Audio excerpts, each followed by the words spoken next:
बिस्मिल्लाहिर्रहमानिर्रहीम। अस्सलाम वालेकुम। School of allied health sciences Bahawalpur की तरफ से Arsalan Ayub, medical laboratory tutor. आज का हमारा टॉपिक है urine analysis. Examination of urine is known as urine analysis. It mean urine के बारे में किसी किस्म की भी स्टडी अगर हम करते हैं, वो डायग्नोसिस के लिए है या फिर किसी भी बीमारी को आइडेंटिफाई करने के लिए, किसी किस्म का केमिकल इम्बैलेंस को आइडेंटिफाई करने के लिए जो भी हम स्टडी करते हैं वो सब यूरिन एनालिसिस में किया जाता है। आज का हमारा टॉपिक जो है वो यूरिन एनालिसिस नहीं बल्कि यूरिन एनालिसिस का जो सब सेक्शन है केमिकल यूरिन एनालिसिस वो है। तो इसलिए हम यूरिन एनालिसिस को ज़्यादा एक्सप्लेन नहीं करेंगे क्योंकि हम ये प्रीवियस लेक्चर्स में इसके बारे में अच्छे से एक्सप्लेन कर चुके हैं। Urine analysis is mainly divided into three major groups. Number one is physical examination, number two chemical examination, and number three microscopic examination. Physical examination हम डिटेल से क्लास में पढ़ चुके हैं।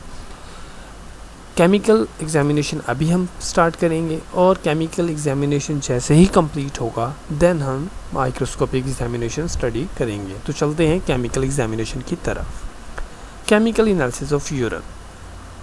Introduction. What is chemical analysis? Chemical analysis of urine होता क्या है? Chemical analysis of urine is an important procedure which is important in the detection of many diseases. Chemical अगर हम कंपोजिशन की तरफ जाएं तो केमिकल जो यूरिन होता है वो डिफरेंट केमिकल्स जो कि मेटाबॉलिक वेस्ट्स होते हैं उनका एक कंपोजिशन होती है, उनका एक मिक्सचर होता है। तो इस लिहाज से बॉडी में होने वाले जितने भी मेटाबॉलिज्म है, metabolism what is metabolism? Metabolism all the chemical reactions takes place in human body is known as metabolism. तो जितने भी केमिकल रिएक्शंस हो रहे होते हैं उनके रिजल्ट्स में यूज़फुल चीज़ें प्रोड्यूस होती हैं, लेकिन कुछ वेस्ट भी प्रोड्यूस होते हैं जो कि बॉडी से एक्सक्रीट आउट किए जाते हैं। उन केमिकल्स में मौजूद यानी किसी भी किस्म का जो इम्बैलेंस होता है वो डिटेक्ट किया जाता है केमिकल एनालिसिस ऑफ यूरिन में, ताकि पता चले कि किस किस्म के केमिकल रिएक्शन में या बॉडी के किस पार्ट में एब्नॉर्मैलिटी चल रही है या है।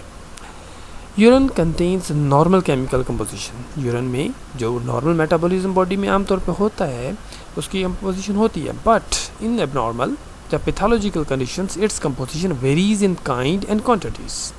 मीन जब भी बॉडी में कोई पैथोलॉजिकल कंडीशन मीन कोई भी किस्म का इम्बैलेंस, कोई बीमारी पैदा होती है तो उसमें जो नॉर्मल कंपोजिशन होती है उसमें चेंजेस आ जाते हैं। मीन कोई केमिकल अगर ज़्यादा प्रोड्यूस हो रहा है तो वो भी एब्नॉर्मैलिटी की निशानी है, अगर कोई केमिकल जो है वो कम प्रोड्यूस हो रहा है देन वो भी एक इम्बैलेंस है, वो भी किसी बीमारी की निशानी है। Of urine indicates disease. So the chemical change of urine indicates disease at early stages.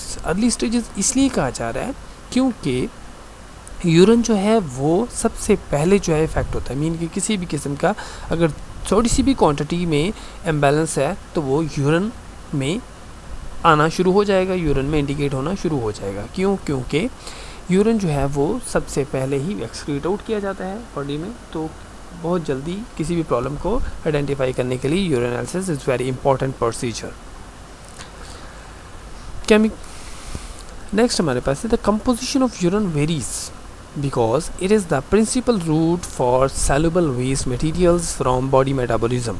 जी, तो ये रीज़न है जिसकी वजह से यूरिन एनालिसिस इतना इम्पॉर्टेंट है कि इसमें किसी भी किस्म का जो इम्बैलेंस है वो डिटेक्ट करना इतना आसान है, क्योंकि The composition of urine varies, change होती है because it is the principal route for soluble waste materials from body metabolism। mean body metabolism में जितने भी waste produce होते हैं, ठीक है, तो वो उनके लिए जो सबसे मेन रूट है एक्सक्रीट आउट बॉडी से खारिज करने का वेस्ट है, इसलिए बॉडी से खारिज करना पड़ते हैं। तो सबसे मेन रूट क्या चीज़ है उसका? यूरिन, ठीक है।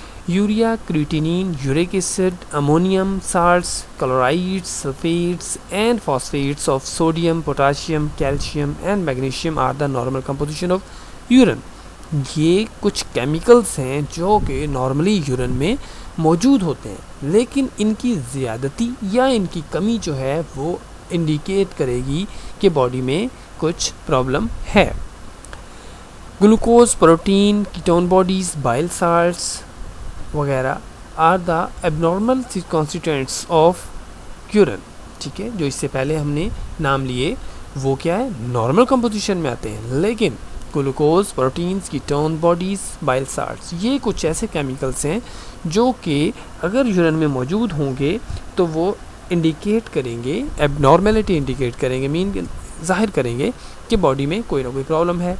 Normally these substances do not appears in the urine in detectable amounts. Detectable amount mean के इतनी ज़्यादा अमाउंट में नहीं होते यूरिन में मौजूद कि उनको किसी टेस्ट जो कि नॉर्मली हम यूज़ करेंगे, इसके बारे में हम नेक्स्ट लेक्चर्स में अच्छे से पढ़ेंगे, इसकी डिटेक्शन के बारे में, केमिकल टेस्ट कैसे करेंगे, तो इतनी ज़्यादा अमाउंट में नहीं आते कि उनको किसी चीज़ से डिटेक्ट किया जा सके। नॉर्मली मौजूद होते हैं, थोड़े होते हैं, बहुत माइन्यूट अमाउंट में मौजूद होते हैं, लेकिन जब ये ज़्यादा मिकदार में आने शुरू हो जाते हैं, मीन के हमारे टेस्ट में आना शुरू हो जाते हैं, तो वो एबनॉर्मल कंडीशंस हैं।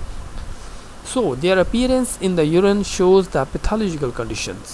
So मीन ये जो साल्ट्स हमने glucose, proteins, ketone bodies, bile salts वगैरह अगर यूरिन में मौजूद होते हैं तो ये इंडिकेट कर रहे हैं कि बॉडी में कोई ना कोई प्रॉब्लम है।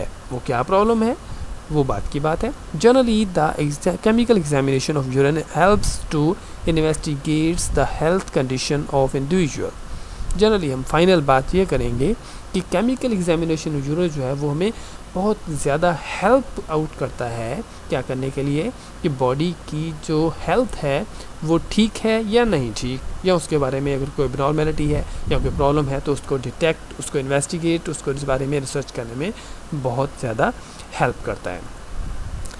Chemical analysis of urine, in this section we will study. अब केमिकल एनालिसिस ऑफ यूरिन जो है इसमें हम डिफरेंट केमिकल्स के बारे में केमिकल टेस्ट के बारे में पढ़ेंगे, ठीक है। Number 1 is determination of urine sugar. इसमें सबसे पहले जो टेस्ट हम स्टडी करेंगे वो है urine sugar, mean urine sugar जो एक्सेस अमाउंट में नॉर्मली यूरिन में नहीं मौजूद होती, या हम ये कह सकते हैं कि बहुत कम अमाउंट में मौजूद होती है, लेकिन इसकी ज़्यादती को डिटेक्ट करने के लिए हम जो इसका टेस्ट करेंगे। Number 2 is determination of urine proteins. Normally blood के अंदर प्रोटीन्स होती हैं, लेकिन वो अगर फिल्टर होकर यूरिन में आना शुरू हो जाए डिटेक्टेबल अमाउंट में तो वो भी एबनॉर्मेलिटी की निशानी है, तो इसलिए उसका भी टेस्ट हम इसमें पढ़ेंगे इंशाल्लाह। Number 3 is determination of urine ketone bodies. Number 4 determination of urine haemoglobin. Number 5 determination of urine bilirubin. Number 6 determination of urine urobilinogen. Number 7 is determination of urine urobilin. ये तीनों जो हैं वो एक दूसरे में इंटर रिलेटेड हैं, तो हम इसके बारे में भी इंशाल्लाह पढ़ेंगे। Number 8 is determination of urine calcium, ठीक है। ये 8 हैं जो कि हम बेसिकली पढ़ेंगे, लेकिन इसके अलावा और भी कुछ टेस्ट हैं जो कि केमिकल एनालिसिस में इंक्लूड्स हैं और वो हम इंशाल्लाह पढ़ेंगे भी, ठीक है। तो नेक्स्ट आज का लेक्चर यहाँ पे ख़त्म होता है। नेक्स्ट हम लेक्चर इंशाल्लाह पहला सेक्शन जो है सबसे पहला डिटर्मिनेशन ऑफ यूरिन शुगर, इसके बारे में हमारा लेक्चर्स होगा इंशाल्लाह। अल्लाह हाफिज़।